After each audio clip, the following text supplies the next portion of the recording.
Greetings and welcome back to the Daily Fantasy CFL Podcast. I'm your host, John Sullivan. You may know me as Buffalo66, and you may also know me from my Twitter page, Buffalo Hold'em, or perhaps some of the other podcasts I'm involved with. And speaking of that, I'd also like to welcome listeners from Fear the Beard Media who distribute this podcast on many platforms such as iTunes, etc. If you want to check out their other podcasts, please visit fearthebeardmedia.com. So Week 17 is coming up, and we'll start by talking about Week 16, which went by without any major surprises. As I've said before, late regular season is a time where the favorites usually prevail, and the non-playoff teams, they start their prep for the new season. They play a lot of players to give them experience, very similar to baseball, where teams are playing out the string and they're just trying to size up their talent going forward. So in Week 16, I went 1-1 wagering yet again. Another very tough loss on Friday. I'm not going to call it a bad beat, but it was tough to swallow. I didn't cash in any of my GPP lineups. I was shut out. The lopsided high scores allowed the stackers to win the money in DFS this week. I'm not particularly of the opinion that stacking is a viable long-term strategy, but it definitely worked last weekend for those that did that. So let's start out with our review of Week 16 and the 4 games that were played. And first up, we have the Rough Riders at the Red Blacks. Rough Riders 32, Red Blacks 30 in overtime. And this was a very frustrating game for me to watch. Saskatchewan led 16-7 going into the fourth quarter. And 35 points were scored in the last quarter. That does not include the overtime, just in the fourth quarter. Of course, I had under 53, which looked like a mortal lock after the third quarter was over, but no, it didn't happen. Trevor Harris was replaced in the second half by Henry Burris. Harris was very ineffective, and Henry Burris came in and made some things happen. However, speedster Chris Williams for Ottawa suffered an ACL injury, and he is now out for the year. That's something to look for going forward. Saskatchewan played well. They also suffered injuries. Running back Curtis Steele, wide receiver Armani Edwards, who had a good game. Not a very exciting overtime. One team scored a single. That was Ottawa. And the other team kicked a field goal, and that was Saskatchewan for the win. So 4 points scored in overtime, no touchdowns. Saskatchewan has covered 5 straight and won 4 straight games. They're playing very well, although they have a lot of injuries mounting, so we'll see how that shakes out in the next week. But the Red Blacks have been just a cardiac team to bet on lately, and I've been on them a lot. Very inconsistent. Moving on to the next game, we have the BC Lions at the Winnipeg Blue Bombers, and it was Lions 35, Bombers 37. A very exciting game to watch. Much higher scoring than I expected. As I predicted last week, Chris Rainey was involved with the BC offense, and he scored a touchdown. He continues to be a great fantasy contributor. Brian Burnham was the big wide receiver in this game for British Columbia with 9 receptions for 208 yards. One thing I noticed is that Tim Flanders took away some carries from Andrew Harris. Neither running back for Winnipeg got to 100 yards. And they had some trickeration as Matt Nichols caught a touchdown pass in the first quarter, and he threw for 2 more. The Winnipeg D has been struggling the last few weeks. The first half of the season, they were one of the stronger defenses, especially fantasy-wise. However, their offense has gotten better, and that's kind of picked up the slack for them. Both of these teams are pretty much locked into the playoffs. This is probably a preview of the West semifinal. Who's going to be the home team, we don't know yet, but they are playing again this week, so we'll talk more about them as we go forward here. Third game from last week was the Edmonton Eskimos at the Alouettes. It was Eskimos 40, Als 20. And the Eskimos wrapped up a playoff berth with this rout of Montreal. Edmonton is very balanced on offense. John White had a monster day, 145 yards, 2 touchdowns to go along with their always potent passing attack. I was not expecting White to have that big of a game. I think the Als defense is actually decent, but they did not have a good effort here. Rakeem Cato has not been bad at quarterback. The Als just lack, I think, the offensive line to be competitive this season. The Montreal receiving yardage was spread around very evenly. Nobody had a big day. For Edmonton, Brandon Zylstra was a surprise wide receiver with 6 catches, 104 yards, and a TD. I had Eskimos -3 that covered easily. And, of course, Darius Bowman and Darrell Walker are always threats to rip open at any time. They were pretty quiet. But they didn't need to have big games in this case. And the final game of Week 16 was Calgary at Toronto. And the final was Stampeders 48, Argonauts 20. Another lopsided game. Calgary continues to dominate the league. Another blowout win. Toronto is just a mess. Huge changes in personnel this past week. They let 3 receivers go. It was really hard to predict their performance. I really stayed away from the game. I believe the line was 9.5. It was very tough to figure out what they were going to do. Bo Levi Mitchell was actually pulled early in the second half for Calgary. He had 281 yards and 3 touchdowns. Jerome Messam was the beast, though, 133 rushing yards and a touchdown. And DeVaris Daniels and Kamar Jordan both went over 100 yards receiving. Each had 1 touchdown. Drew Willie wasn't horrible at quarterback. 215 yards, 2 TDs, no picks. But he was surrounded by inexperienced skill players, and that didn't help the situation a whole lot. This was kind of a ho-hum game.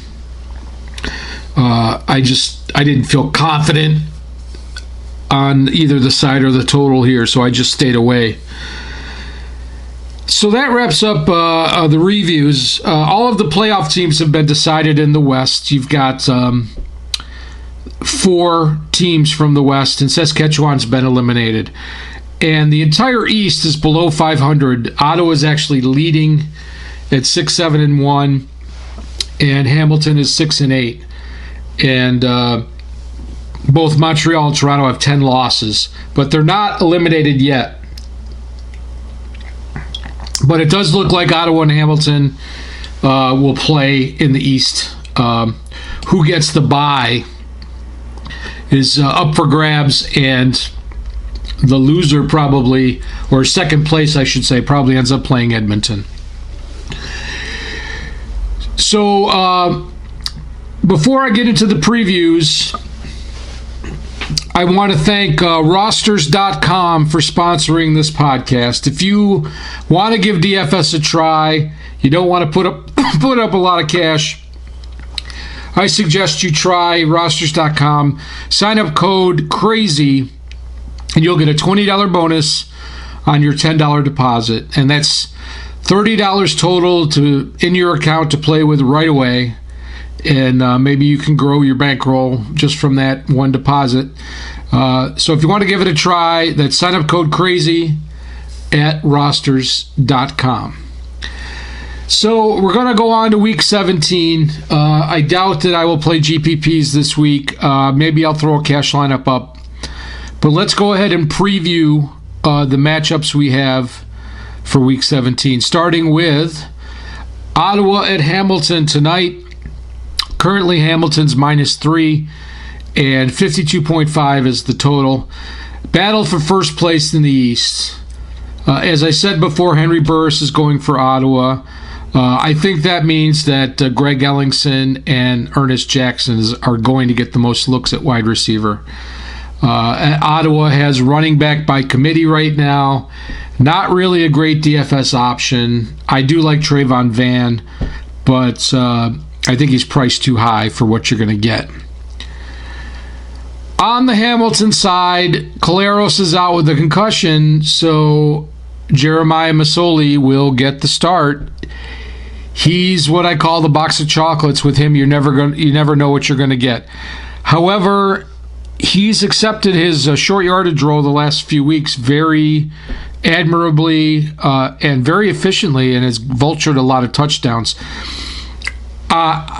He's pretty focused. He's been a team guy, so maybe he'll show up. I would expect Terrence Tolliver and Andy Fantuz to get the most looks. CJ Gable has been having a more increasing role in the offense. I do like the over here. Turnovers will probably make or break the total in this game. I've actually doubled down on Ottawa in this game. I have this strange addiction to betting Ottawa for some reason, but I have them at +2.5, and I have them at +3. I went it for a second round when it went to 3. I feel like they're the better team, especially at quarterback, and if they can avoid mistakes, I think they should cover here. So that's going to bring us to the other Friday night game, and that's a rematch, Winnipeg at British Columbia, and the Lions are a 5-point favorite, BC -5, and 56 is the total. Second game of a home and home. We've talked before about how it's very difficult for teams to sweep home and homes, and no major injuries for either side. Todd Gurley gets his first start for Winnipeg Blue Bombers. It would be interesting to see how he does. He's a very tall receiver, if he has any rapport with Matt Nichols. I do like Clarence Denmark to have a good day again. It seems like he's the one that gets the most looks from the quarterback on Winnipeg. McDuffie is back at kick returner for Winnipeg. He is also a speedster. I don't know if he's going to get any wide receiver time this week. All the usual suspects are in play for British Columbia. As I said before, Chris Rainey, my favorite value play. Jeremiah Johnson is actually starting running back this week. Jonathan Jennings is always a good play at quarterback. I actually like the under here in this game at 56. I don't feel like last week's game was really representative of both of these teams' defenses. You would think in the climate-controlled dome they would have another high-scoring game, but for some reason I think this is going to go under. That's a total narrative and not very good analysis here, but the games were very high-scoring last week, so there's going to be a couple of unders here. These defenses are very good. Hopefully they'll make adjustments and show up. On to our third game of Week 17. It's Saskatchewan at Toronto. This game is a pick'em, and the over-under total is 51. You got to be impressed with the Riders' win streak. They've won 4 in a row, and they've covered 5 or 6 in a row. But without their starting running back, Curtis Steele, and Amande Edwards, wide receiver, and of course Naman Roosevelt, who was out earlier a few weeks ago for the rest of the year. Makes me stay away from this game. Otherwise, I would probably take Saskatchewan because Toronto is just a mess. They don't look like they have any cohesiveness as a team, and they have pretty much nothing to play for, even though they're not eliminated from the playoffs. They're really 2 games out of a playoff spot if they can win. They don't even have to win every game. Oh, they have 3 games left. They would have to win all 3 games. But so technically it is a playoff game for them. On the Saskatchewan side, McKnight is the starting running back, and Joe Craig is both the kick returner and a wide receiver. So that may be a great value play for those of you that are looking for somebody cheap to fill your roster. On the Argo side, playing anybody besides Brandon Whitaker would probably be considered a high-risk play. Maybe Shaw or Deontay Spencer. I was actually forced into Noel last week when Kenzel Doe was a late scratch, and he was about the only wide receiver I could fit into my lineup with only 3,100 left over. But he's super cheap and he does have upside. So maybe he'll get some more looks this week. I would lead under here, just the lack of depth on both sides. But I really, if it gets to 53, I would really like the under here. But at 51, I kind of just lean under. So don't really have a favorite side. And finally, last game of the week is Montreal at the Calgary Stampeders. And the Stamps, minus 15.5, and 52 is the total. Obviously, a huge mismatch on paper. Calgary only has one loss on the year. They only have 3 losses at home over the last 3 years, I believe. However, I'm actually going to bet on the Als to cover here, as I really like a lot of the changes they've made recently when they started by changing their coaching staff and making trading Glenn and making Cato the quarterback. They definitely seem to play with a lot more energy on offense. I think Rakeem Cato is due to have a big game before the season is out. I'm not saying it's going to be this week. He obviously has a tough matchup. But he has the receivers to do it. Cunningham, Duron Carter, Jaguar, and Nick Lewis. He's got a receiving core that can catch balls. I'm not sure Terrell Sutton is going to get that many yards on the road against this defense. On the other side of the ball, you have to like all the studs on Calgary. They're pretty healthy. I think stacking them will be chalk and GPPs, so you might want to avoid that. Bo Levi Mitchell was pulled before the game ended last week because they were ahead. It could happen again. Messam is probably the safest play, as if they get a lead, they're going to just give him the ball. If you do think Calgary is going to cover this big number of minus 15.5, I think the over might be a safer bet. It's only 52. So, if Montreal can put up 17, Calgary's going to put up 33 to cover. That's 50 points right there. So, I like Montreal. I have it at 15. I might go back at 15.5 or 16. We'll see how the Friday night game goes. I don't really like to double down that often, but that's a really big number, even in the CFL, because a team can come back, and if they do get into garbage time, it all depends on how much a team wants to remain competitive. And Vernon Adams is the backup in Montreal. They'll give him time. He's not a bad quarterback. We'll see what he can do. So that's it for Week 17. We've reached the end of our previews. And I just want to remind everybody you can check out my betting plays and my DFS lineups on my Twitter page, which is at Buffalo Hold'em. I also update my betting records every month. If you want to check out the archive of my CFL podcasts or any of my podcasts and my media appearances, you can visit my YouTube channel, which is also named Buffalo Hold'em. You can also check out past episodes of this podcast on Fear the Beard Media. So that's it. If I have time to do a lineup, I'll post it on my Twitter page. So enjoy the games this week. Thanks for listening, and I'll see you next time. Take care, everybody. See you soon.